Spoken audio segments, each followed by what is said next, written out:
Mr. Speaker, at this time, I am pleased to yield 5 minutes to the gentleman from North Carolina, the Vice Chairman of the Terrorism and Illicit Financing Subcommittee of the Financial Services Committee and the sponsor of this legislation, Mr. Pittenger.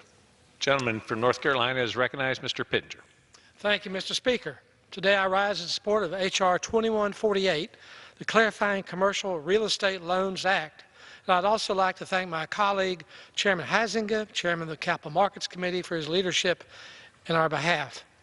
This bipartisan legislation makes common sense reforms to the high volatility commercial real estate loan process, and it clarifies the existing regulations to help simplify real estate financing in high volatility markets, including economically depressed urban communities.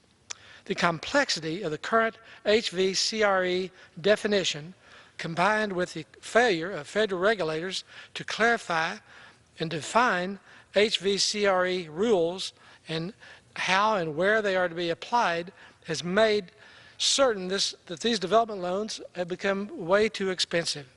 This has increased borrowing cost and reduced credit availability. These failures directly impact local communities. We've seen fewer jobs, less economic growth, and increased cost for community projects, in addition to setbacks for local banks and developers.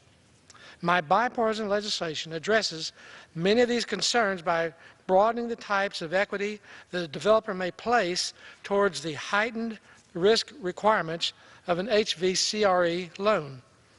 We also clarify which types of loans should and should not be classified as HVCRE. We must codify and improve the HVCRE rules to ensure market and industry stability. Thank you to Congressman David Scott, Congresswoman Carol Maloney, and Ranking Member Waters, who actively worked with me on this important legislation. Please join us in supporting this common sense bipartisan legislation. Thank you, and I yield back the balance of my time.